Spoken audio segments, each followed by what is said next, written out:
Okay, we're live. And hi, everybody. So excited, Linda, to talk to you today. I have been getting, like everybody, tons of news about what's going on with the state of coronavirus. And I've been paying attention to the scientific studies that are coming out on it. And so I really wanted to talk today about coronavirus and autoimmunity and some of the take-homes that I've been learning through these articles. And I know that you've been also in your part of the country. You're on the East Coast, I'm on the West Coast. We're definitely going into a second round of lockdown because the cases are climbing. How is it over on the East Coast right now?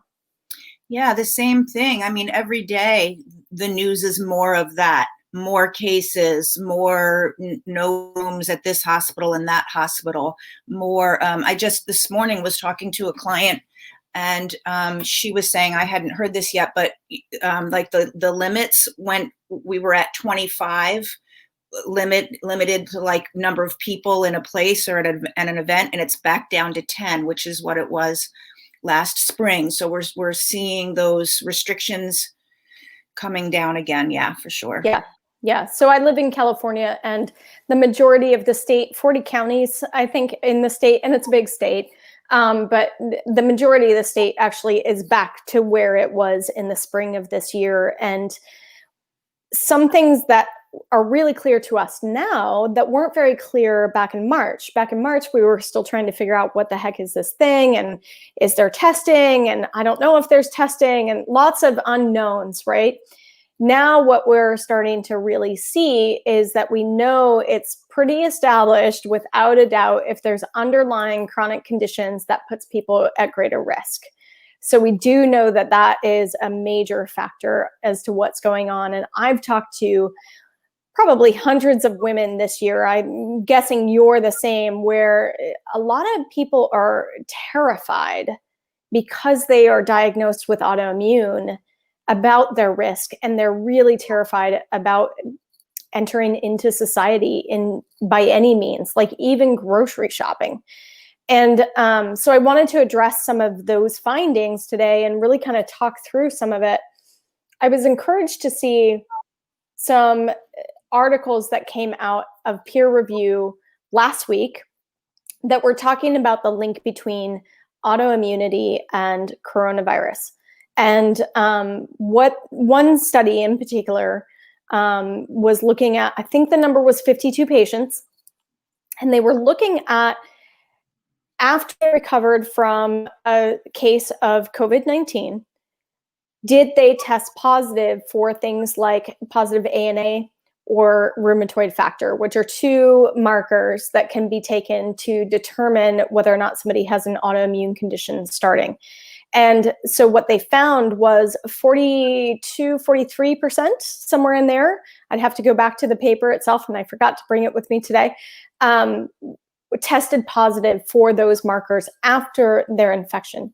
So the conclusion, one of the conclusions of that paper was that definitely this kind of infection, this kind of viral infection, can be a trigger for autoimmunity. And we've suspected this for a long time in the medical community and the health practitioner community, that precipitous infections of various infectious agents, parasites, bacteria,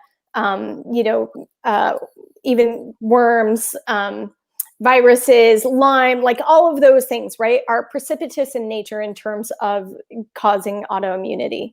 So I'm curious, what your thoughts are about that, Linda, and whether or not you've heard similar things or you've noticed similar things in your reading about coronavirus and what's going on with autoimmune.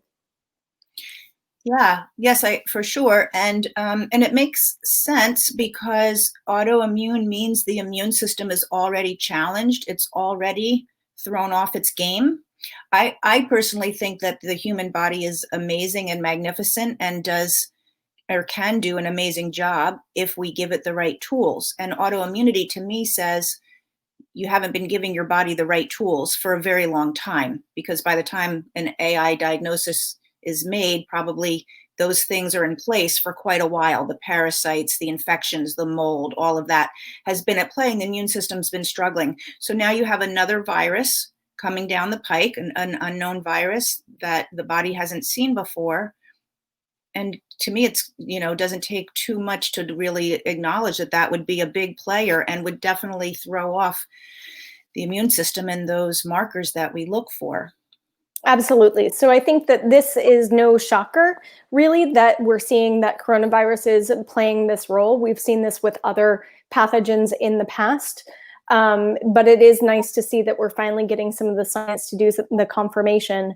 Out of the same study, one of the other pieces of information that they were measuring was before the patient was diagnosed with COVID-19, they were taking a marker called CRP, stands for C-reactive protein. That is a well-known marker for systemic inflammation in the body.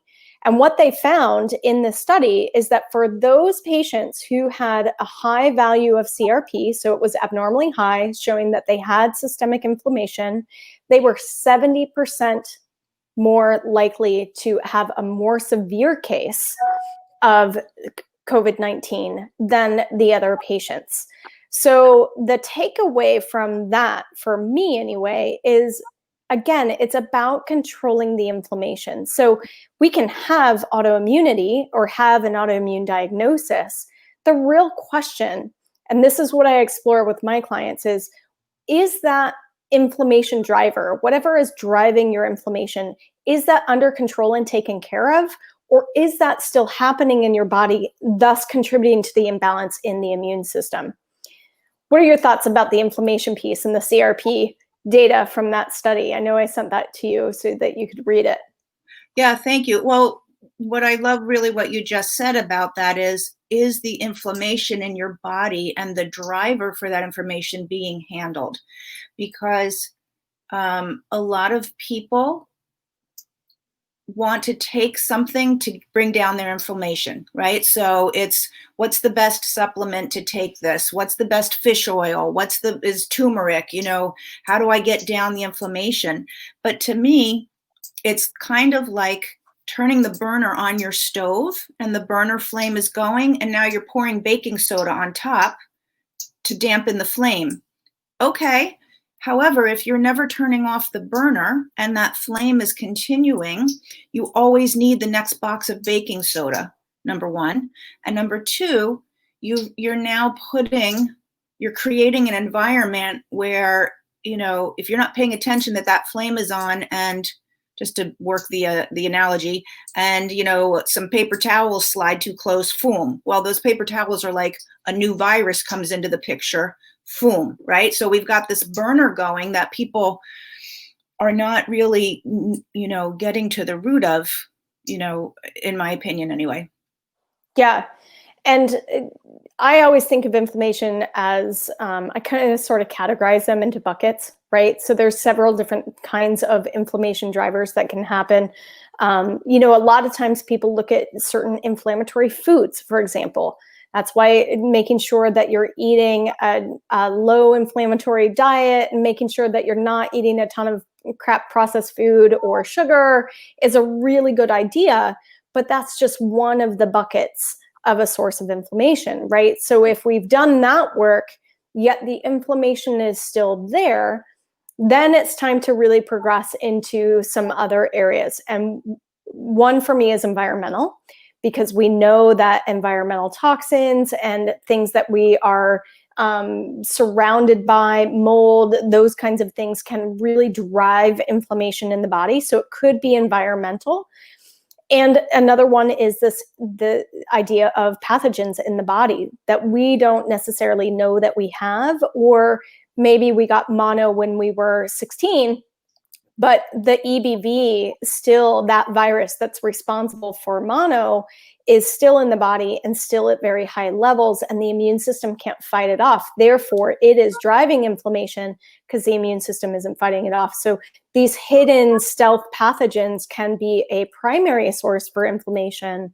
So while you're saying, sure, we can drink as much golden milk as we want to get that turmeric in, right? Until we really identify what those causes of the inflammation are, it's exactly like what you said. It's like putting the baking soda on the fire, but if something else comes in and tips it over, then we've got another inflammatory cascade. And that's one of the things that this virus in particular is really, really good at, is taking control of the inflammatory cascade in the body and making it even worse, especially in the areas of respiratory, right? So that's something that it likes to kind of drive in the body, if you will, and make people even more sick.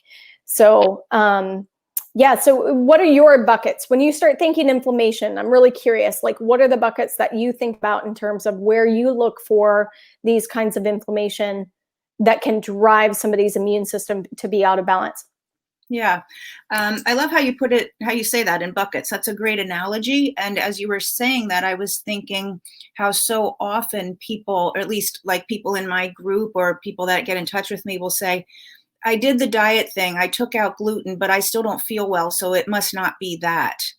And that's a perfect example, I think, that food is the thing that it's really the hot topic on the internet, and food is medicine. And absolutely, I like to start there because we're putting food in every single day, right? So that's kind of like low hanging fruit of, if we can change that pretty quickly, we can see some quick results with inflammation. But it's not the only story, as you said. It's one of several. So I love the analogy of the buckets. I'll be stealing that from you when I talk to people. Do you think of any other categories in your mind of where inflammation comes from? And if so, what are those categories? Well, so right with the thought of food, I think of gut pathogens, parasites, and worms, right? So to me, the whole gut with the food you're putting in and what's living there, that's a whole place to look from and to start with. And then, from there, sort of moving throughout the body, the chemicals that we're exposed to every day, like in our products and in our environment. Yep. And then viruses, like you said, like Epstein-Barr. I know you and I both have had Lyme. I don't know if you've had Epstein-Barr, but I have had Epstein-Barr. Yeah. That's why we look alike, because we are alike. We're like Patty Duke and the cousin. But anyway, we walk alike, we talk alike. But anyway, yeah, I mean, those things, right? And it's the cascade and the mountain of stuff just adds up that the body can't handle. So I had Epstein-Barr, I had mono in 9th grade. I had Lyme disease in my 20s. Then there's the heavy metals, particularly arsenic, lead, cadmium, and mercury are the big four. And of those, mercury in your teeth, obviously. And then, I was just going to say something else about that. Sorry, it went right out of my head. But the heavy metals, and then mold, and mold. So all of those things. And then I think like oxalates and other things become a bigger problem, or genetic predispositions become a bigger problem because all of these things are present. So our genes are now encouraged to express the worst side of them instead of the best side of them. So yeah, that's a great way to put it. Yeah. And I mean, the other piece too, that's really important, that is not it is biological in the way that it manifests in the body, but the other piece that a lot of times we forget to look at in terms of the inflammation picture are stress of two kinds, right? So physical stress, so working out too hard for your body, not allowing it to recover, burning the candle at both ends. But then there's the emotional stress side too, right? So those kinds of things, and can we just say that 2020 has been a stressful year? Like, that's such an understatement. It's ridiculous, but it's really important to remember that, because if those stressors are things that are driving the inflammation, which that's exactly what stress does in the body, is it triggers that inflammatory cascade of signaling molecules in the body. We can have weight gain, we can have high CRP, we can have all of those markers show up just from stress. So if we're not managing that stress or trying to eliminate it or balancing it with non-stressful activities or I'm getting really technical, parasympathetic activities, that kind of thing, that too is another driver for this inflammatory situation that the body can be in, which puts us at higher risk for contracting this kind of virus that's going around.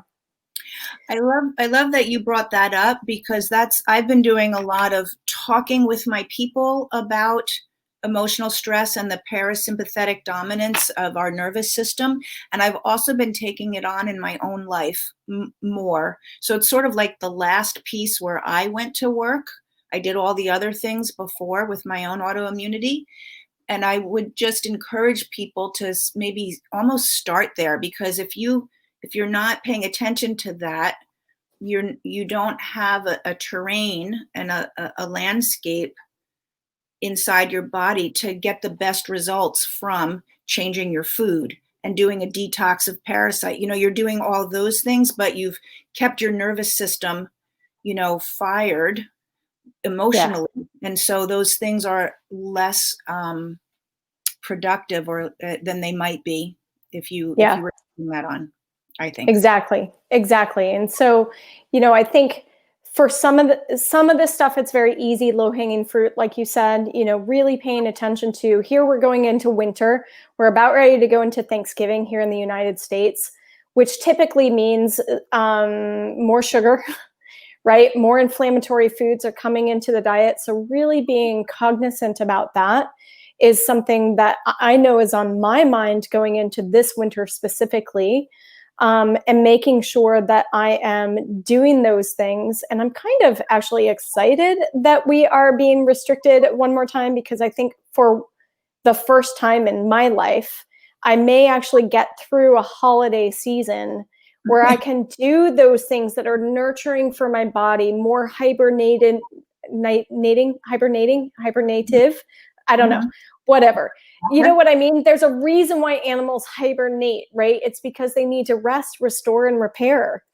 And we don't do that typically, because there's a lot of social expectation with holiday parties, and there's more alcohol flowing, there's more sugar flowing. Like it's a great time socially.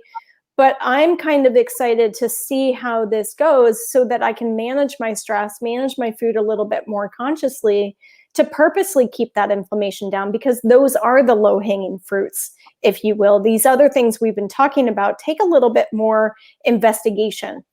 Yes. Yeah. Changing your diet, which, is not the easiest thing, especially during the holiday season. It's not necessarily easy, but it's there and easy to see, and choices can be made. And then, there's the behavioral practices, but it's much easier to see that than it is to see the other hidden things. So yeah, that's a great way to put it, I think, for people because I know a lot of people are stressed, like, oh, the holidays are going to be bad this year. Oh, we're not going to be able to celebrate. Oh, I can't have this person and that person. Normally we have 25 people and we're not going to be able to do that. And that's that automatic emotional stress response, right? Like an automatic way of seeing it as a problem. But you just said a great thing, which is, let's see it as a great solution, as an opportunity that, hopefully next year it won't exist again. So it's always how we relate to stuff. So that's a great way to relate to right now. The way that I think about it is, I'm sure you've seen in social media or magazines or whatever, but somebody will post a picture or a scene of this relaxing bath that they're taking at home, and it's got bubbles and candles and maybe a dry brush or, whatever. Like, it's really pampering and spa-like. I can't tell you the number of times in my brain I've thought to myself, wow, I'd really love to do that someday, right? It's that someday thing. It's like, now's my chance. Yes. Like, I can really use this time as an opportunity to start introducing some of those rituals or habits that I personally have not done on a regular basis. I think maybe the last time I took a bath was maybe 6 months ago, right? It's like showers only for this girl. I'm too busy. But, it's just really starting to reframe kind of this season as we go into this next wave that we're experiencing with coronavirus, of how can we take this as an opportunity to really start paying attention to our health and our relationship to our body and this chronic inflammation society that we live in. And then you can kind of carve out that space of like, okay, I've done the food piece. I'm really paying attention to my stress. I'm taking care of myself, staying hydrated, getting some movement, all of that stuff. Then if there's still more, then it's time to strategize and, you know, get together with yourself or myself or another practitioner that knows how to look for these signs of inflammation, to identify them so that you know how to take care of them. Exactly. Yep. Yeah. And all of it is just the framework that you choose to look through. So, you know, making it be an opportunity. And what I was just thinking to say to you is, this was one practice that I do, sort of a side note, but if you don't have time for a bath, I take a shower in the dark. And so what that looks like for me is I keep the door cracked so I don't kill myself in pitch blackness, and I turn the hall light on. So I get some light coming in, but the sensory, like this, shutting down all of the senses so there's no light, right? And then the warmth of the water, that to me is like a 10-minute vacation. Didn't even have to take the time to fill up the tub. So that's just a side note, obviously not what the conversation's about, but I had to share that with you. Well, no, that's a fantastic tip, because, you know, one of the ways, like we said, that we can control inflammation in our own body is really taking a look at those things that are stressful in our life and what can we do to counteract that. We're not going to get rid of it 100%, like that's just impossible, but how can we counteract it? And, you know, if we can't go to a float spa where they've got sensory deprivation tanks, which is kind of what you're talking about, is like bringing down the light, bringing down the noise, you know, making sure that you're controlling the temperature, change your environment for just 10 minutes at a time, because that sounds like a wonderful resetting kind of, I guess, ritual, if you will, in the way that you're setting up that space so that you have that balance with your nervous system. So that's cool. I learned something new. That's awesome. Yeah. I really like it. I can get out of that without a lot of time and feel like a different person just from changing my senses and that experience. So let me know. Perfect. If you try. I'll let you know if I try it out. So, you know, in terms of things that people can do, I know a lot of times people are turning towards supplements. What can I take to get my inflammation down? I tend to not go in that route specifically for inflammation unless I know that somebody is having a major inflammation cascade, if you will, like I've seen it on their labs, and we need to get that down so that we can control some pain or control some discomfort. But is there anything that you recommend just in general for inflammation, for people to control inflammation, or is that more of a complex conversation?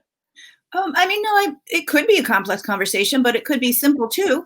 I think that I agree with you in terms of, I'd rather look at what's causing it than go with supplements. And there are times when people just need supplements to feel better for a little while, or to help while we do that. So fish oils are really great and important, and having the right balance of the fish oils. I use a Nordic Naturals that has turmeric and CRP control. I can't think of the name of it. I should have brought it in, but anyway, they have a brand of fish oil that is really geared towards inflammation that I like. And yeah, and you know, for those that are curious, like why are we talking about fish oil right now? Like, right, that connection has to do with the different kinds of fatty acids that we get into our diet. And you're talking primarily around omega-3 fatty acids. And that's what fish oils are so rich in, is these omega-3 fatty acids that help bring down inflammation, whereas omega-6s are inflammatory in nature, right? So really kind of paying attention to that. This is one area that if you wanted to supplement, fish oil would be fantastic. But if you also wanted to do it through food, you could focus on the omega-3 rich foods as opposed to the omega-6 rich foods. That takes a little bit more research, but you can definitely find it on Dr. Google. There's plenty of information out there about which foods are rich in which type of omega fatty acid. But yeah, I mean, that's a really good, not generic, but it's a supplement that just about anybody could take to reduce inflammation in the body. So I agree, fish oils are a really great way to do that. I wanted to share a story with you, just talking about inflammation and these, the hidden buckets that you mentioned. I had a client about a year and a half ago, and her CRP marker in her blood. So that's a marker that will come with standard blood work, right? It's not, probably everybody's had CRP in their blood work at some point from their doctor. So her number was 14. And it should be, it should be like 3. So would be nice. So anyway, we did all the dietary changes and all of that. And then on her GI map, she had E. coli, Escherichia coli was elevated. And so as an FDN, I said to her, I want to let you know this. You should tell your doctor, or you could deal with this with your doctor if your doctor chooses to deal with it. If not, this is what we would do and whatever. So she said, I think I'll tell my doctor and just see what, she was a woman, see what she says.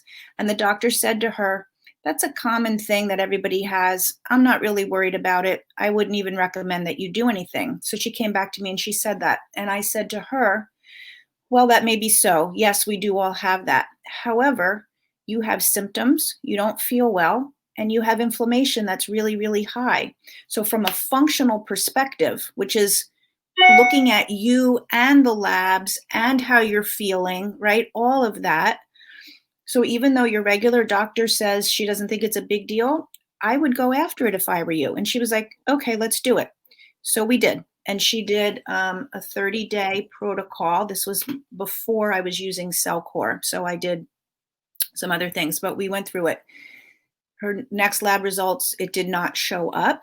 And so that was like in the September-ish time frame, late summer into early September. And in January, she went back to the doctor and her CRP was cut in half. And the doctor was like, oh, what'd you do? So I just think that that's a great example of, I took care of that E. coli that you didn't think was a big deal, but And she's like, that's really, we had already done her food and stuff when she had that first blood work. And she saw great, she lost weight, which she had not been able to lose weight. She was sleeping better. She saw all those things from the food, but that CRP, that inflammatory marker, was really up there. We also worked on her stress because she had a very stressful life. And so it went from 14 to 7 from September to January by clearing that E. coli and by working on her stress. I think that's pretty great.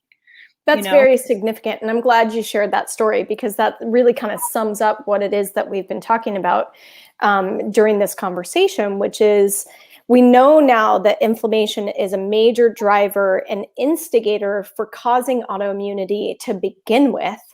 It also puts us at risk. Now we know from that article that came out last week that it puts us at risk for having things come in and actually have a harder time dealing with them, and have a more severe case of it. Or, one of the folks that's commenting here while we're talking, was told that EBV wasn't active anymore. I can't tell you the number of times that I've heard that in the past.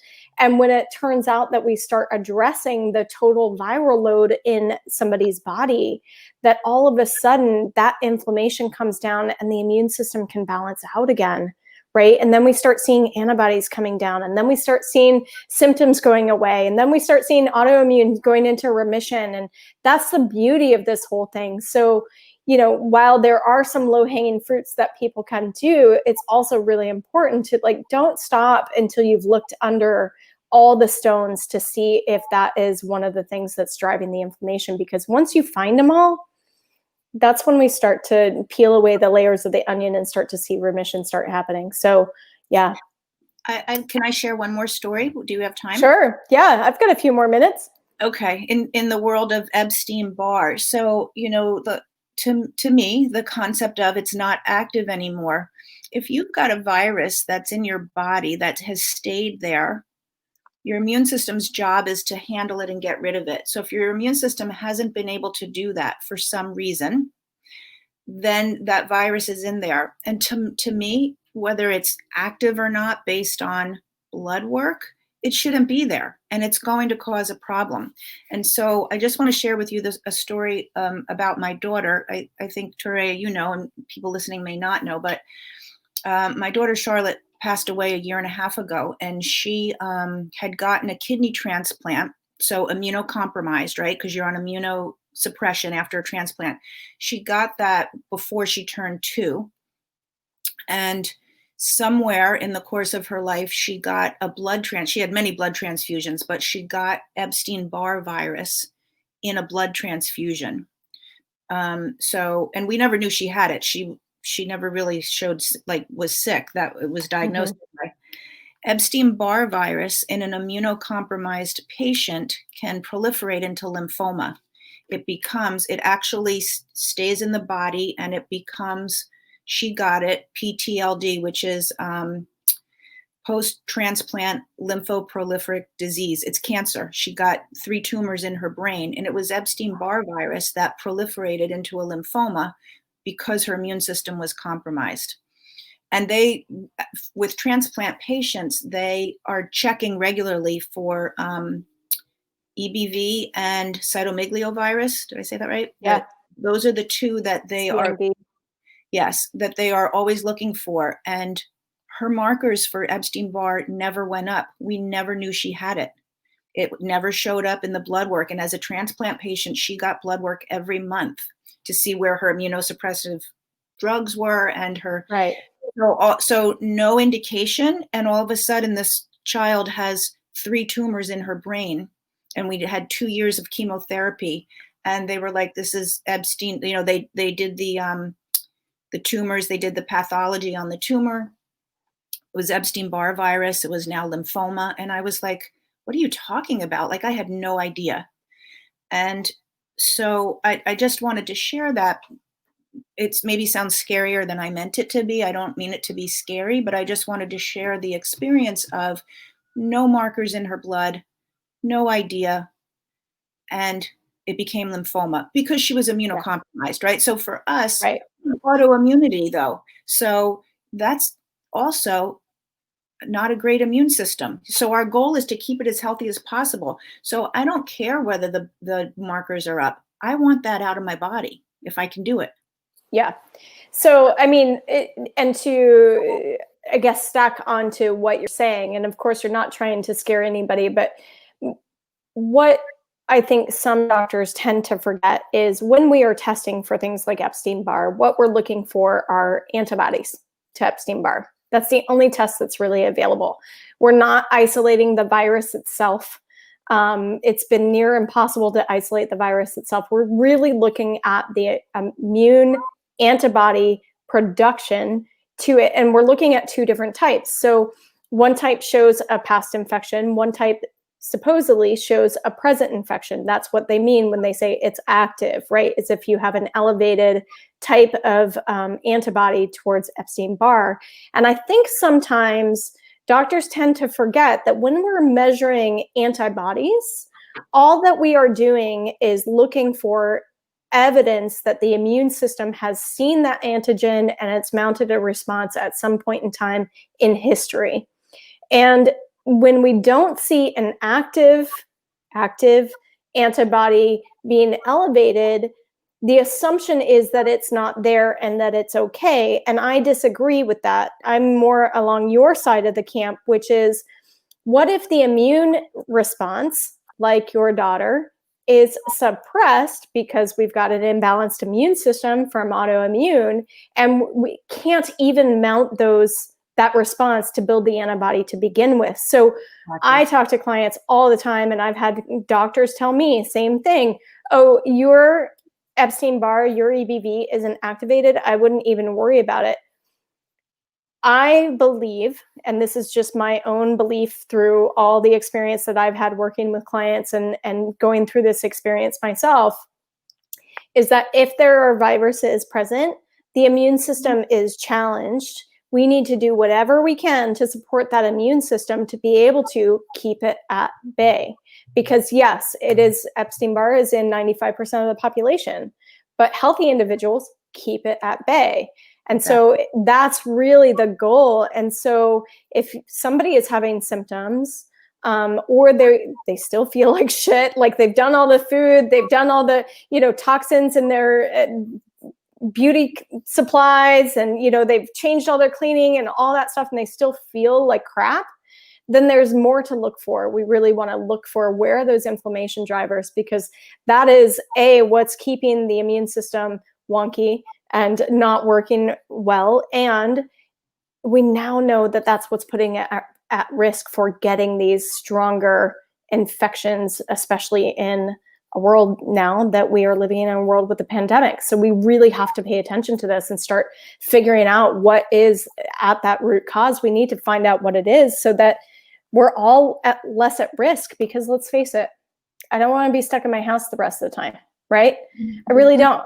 Like, I love people, but I'm also, wanting to understand like what is driving this particular virus. So anyway, I kind of just went on a soapbox there, but it's the perfect way to end, because I think that what we're being bombarded with is social distancing and masking, and I see very little about what to do to make your immune system healthy. Very little. I'm starting to see a little more of that, or maybe it's the people that I follow that I'm seeing it from, but mainstream media, I don't think is like, we've got a country where 80 million people have autoimmune disease, where more than half the people, almost 3/4 of the people, are obese. So, where's the conversation about what we need to do to just be healthy people in our lives? I saw a funny meme, and then we can end with this, but it was two women in a grocery store. It wasn't really funny though. It was two women in a grocery store, very heavy, with shopping carts, and the carts were loaded. There were several cases of Dr. Pepper and Pepsi. There were bags of chips and, whatever else, but they had masks on, and it was like, don't come too close. I don't want to get sick. And so the message was, look at what you're eating. Like, let's have more conversation about that. Yeah, that's exactly what we needed to have more conversations of. And that's part of the reason why I wanted to talk about this topic today, is that it has nothing to do. Yes, all of those measures are great. So don't get me wrong. I'm not an anti-masker. I'm not any of those things. Me neither. They're all fantastic and they all need to be done. But really what is at the core of this is that we've got a lot of people in this country, like you said, that are in an elevated risk because we have not paid attention to understanding where this inflammation is coming from and how it can really wreak havoc with the immune system and leaving them more susceptible than they would have been 20, 30, maybe even 40 years ago, right? Exactly. So yes. So we left you guys with some practical tips on how to bring some inflammation down, as well as some leads in terms of getting somebody involved to understand and investigate where the inflammation is coming from and start to really address it from there. And if you have questions, feel free to put them in the comments. Both Linda and I will be watching where each of these things are posted and be responding to that, and reach out if you need any help. Otherwise, we'll see you guys in a couple weeks. Yes. Thank you so much, Terea. Thanks, Linda. See you soon. Yep. Bye-bye.